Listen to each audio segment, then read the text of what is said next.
Honestly though, I think this tone seems to work.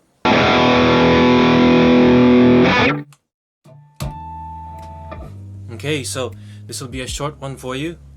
This is for the situations where you're going to bring the bias mini into the show and you won't necessarily want to really plug into a cabinet. You are going to plug in straight to the PA using the line out of the positive grid. So we'll go over to the bias amp 2 software. So what we'll do on this, we're going to start fresh. Okay, so everyone will be on a level playing field, if you will. So I'm going to check out the factory preset update, which is on the full pack. This is positive grid's updated stuff. So let's say this, as you can see, this is all positive grid official stuff. Now we will choose an amp from here. What amps do we like? Let's say one of the common ones, like the 5150. Let's see if they have that specific one. RC Clean, British Rock.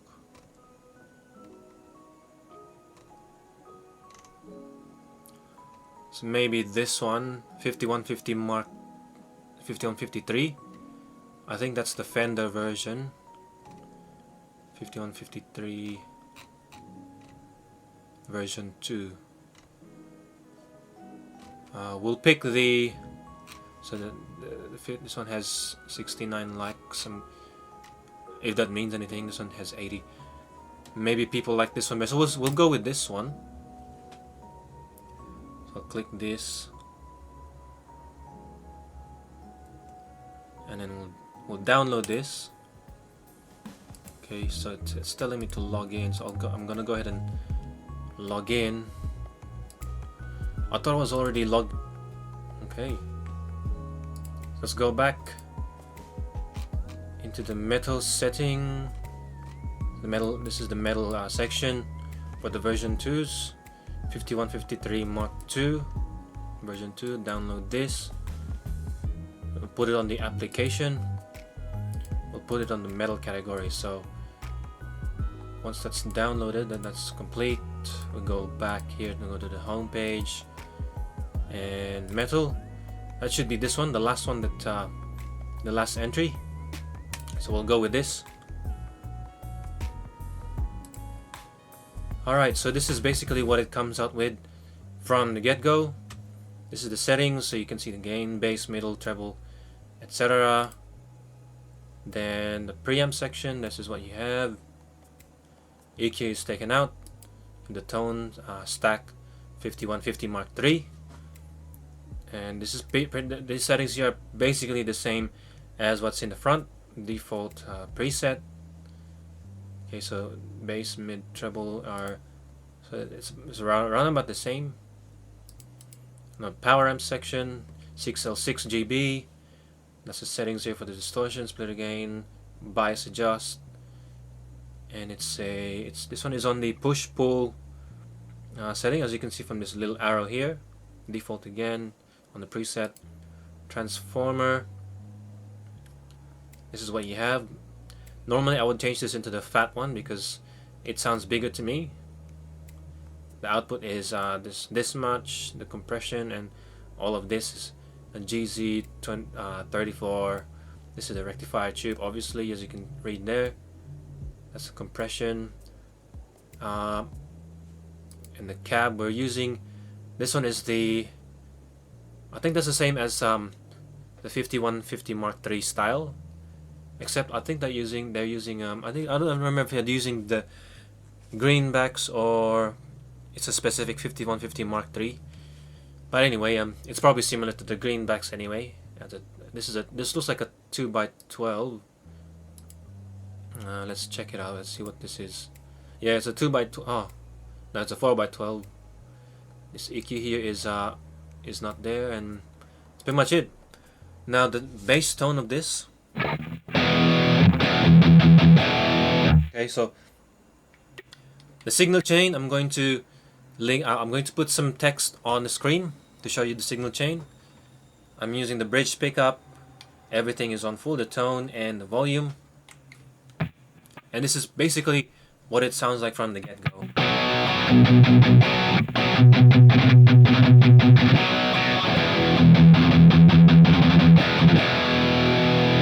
Being studio monitors, it should be a close enough representation of what you're gonna hear throughout anywhere. Car speakers, PA, front of house speakers. You get the idea.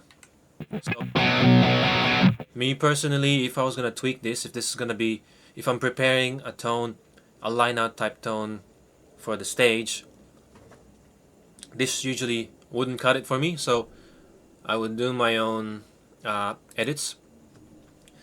And I'll tell you why, because from the get-go the bass on it is not as tight. So if you listen to this, see, it's a bit boomy.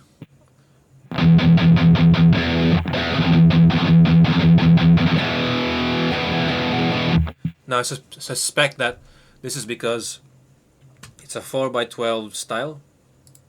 And if we test out the cabinet and we try out, so this is a greenback 25 4x12. If we test out a 2x12 greenback, this one here maybe. Let's see if there's any other greenbacks. Yeah, this is probably the only one. What was it? Green 25s, and we got another green 25s here.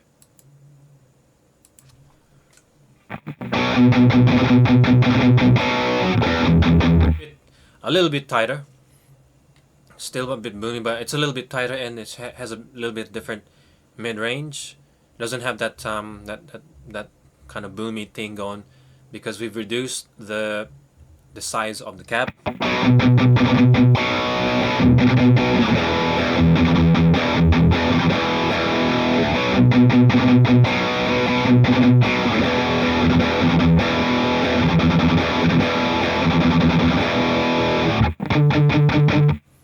Normally I have a problem with the line out setting, because for some reason, and I've explained this on previous videos, where when you mute some notes, when you play palm mutes of some notes, it has a really big boomy thing. So we'll try this. We'll try a stepping method.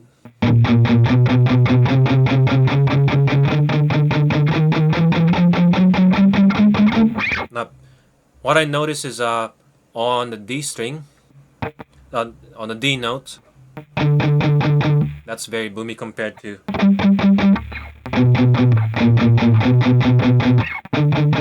Do you notice that? See? The first two are kind of normal, but then when you go and pluck on the do a palm muting on the D, you get the idea. Even on the D flat has a little bit of it. There's an inconsistency there. Some amps do this. I know the Marshall DSL, I think, has that same problem as what I found, especially when you're using the the G12 T75s. But anyway, that's for another time.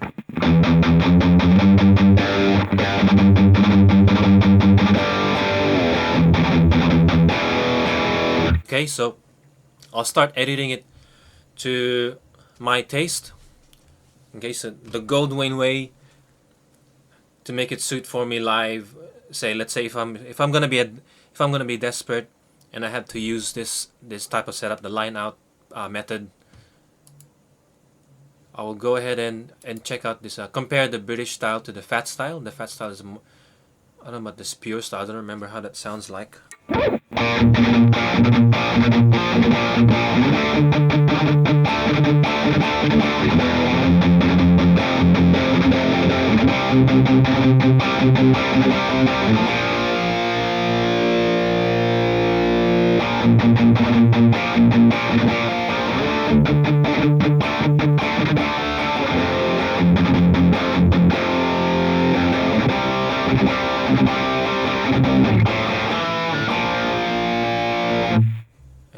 go back to the British. Okay,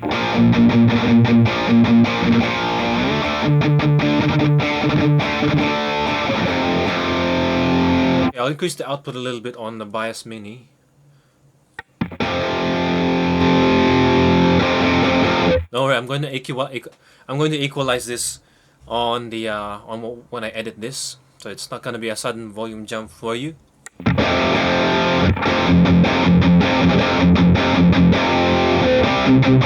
Okay, that'll do. I'm gonna mess with that on post. Alright, that's the British style.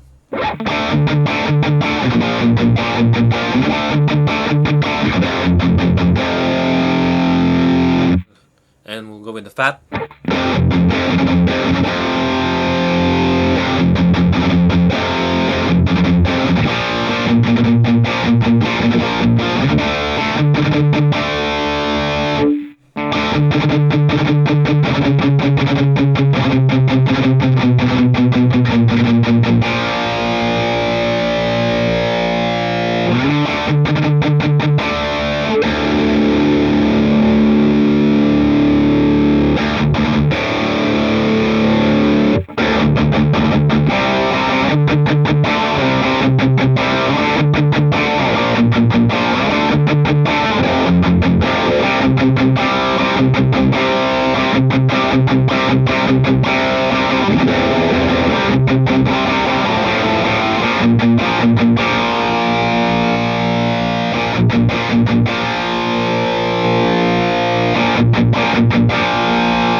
Is it me, or is there more body when you take out the transformer on this?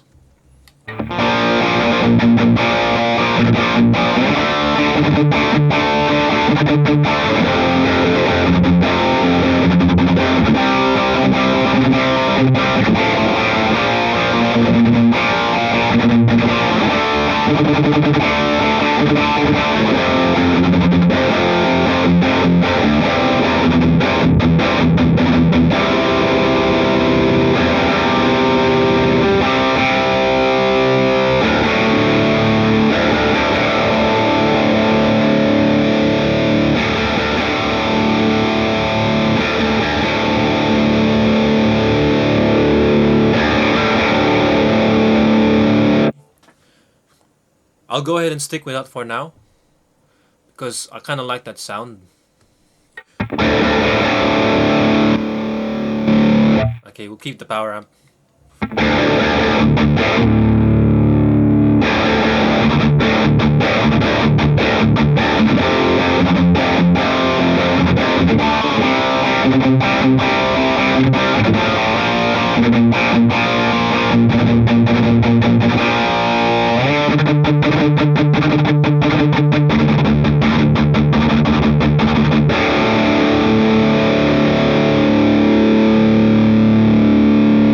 Okay, so we'll leave the tone stack like this.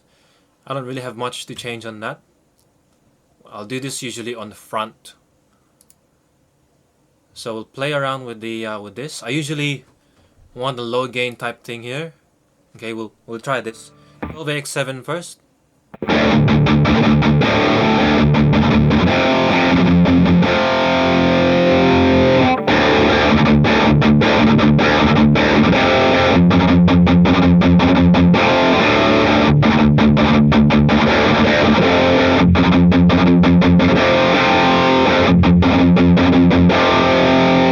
Okay, that sounds pretty good to me. Not so much the loudness. Obviously, there's a bit of a perceived loudness there, but it has more headroom. Doesn't sound as compressed as the 12AX7. So we'll try this again. This is the 12AT7, and then I'll click onto the 12AX7.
I definitely like the 12AX7 in the cathode follower tube because it has more punch due to having less compression. That's my theory anyway.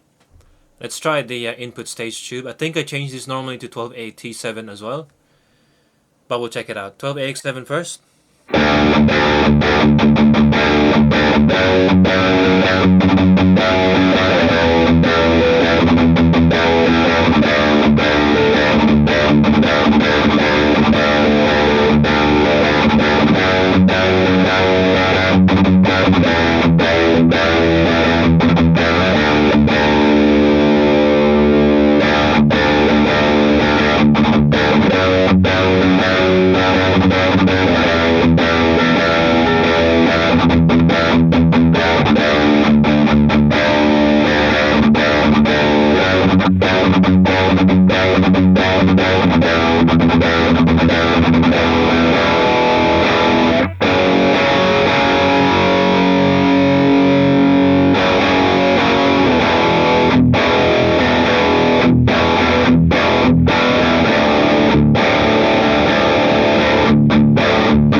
Okay, to my ears, 12 between the 12AT7 and AX7, the 12AX7 kind of retains the same amount of boom or boomy bass, but everything else sounds compressed.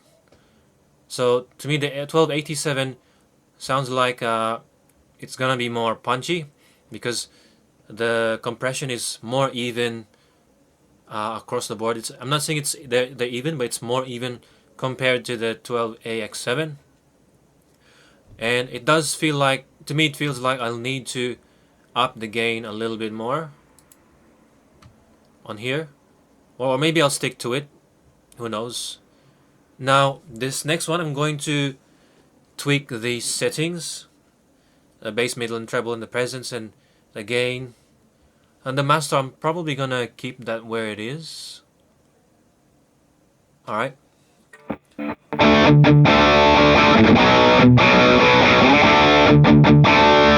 I don't know. I think the tone is pretty alright the way it is. It's got enough mids and brightness. It's got enough bass, and the gain, I usually like a good low gain setting.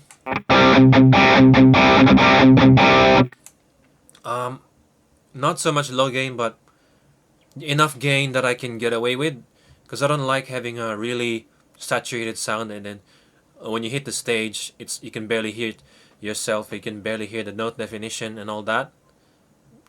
So I will put just enough gain so there's an edge to the tone, but also not too little that the tone doesn't sound metal enough, if you will. But honestly though, I think this tone seems to work. I would probably use this in a live situation.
having said all that, I still don't know that, honestly, from my experience with this head, if I use this live in a high volume environment, gigging volumes, it's probably still gonna, I might even have the same experience as I used before, which is too much fizz in the sound. And it's kind of like having that stupid mid-scooped sound in a live situation, where being the guitar, being an instrument that thrives on the mids, it's probably gonna end up getting lost in the mix again, because that's just my experience with the Bias Mini. But who knows? I'm gonna upload these settings on the tone cloud. We will rename it as something like Goldwayne 5150 Mark III or 5153 Mark II V2. So this naming convention, I'll just put my name next to it. I'll probably put some description related to this video so that you can go ahead and identify the right one and try it for yourself and tweak it too. Probably gonna make some more videos about clean tones and some in-between tones, like overdriven, bluesy type in-between tones. So not the high gain ones, but the low gain types. Thank you for watching, for checking this out. Hopefully this has been helpful for you, for the Positive Grid Bias Mini head users. If you have any suggestions, I would like to hear them too, because I want to try them with this thing. I honestly want to like this, because this package is a good idea. If you have any questions, ask away. But yeah, if you like the video, click that like button. If you don't like it, you know what to do. You can double click that button. But hopefully you can click subscribe so that you'll find out some more content, and also the bell icon, all notifications, so that you'll be notified of the new presets, the new videos that I put up. Okay, so we can keep this thing going. Apart from that, until next time, have a good night wherever you are, and I'll see you next time. Okay.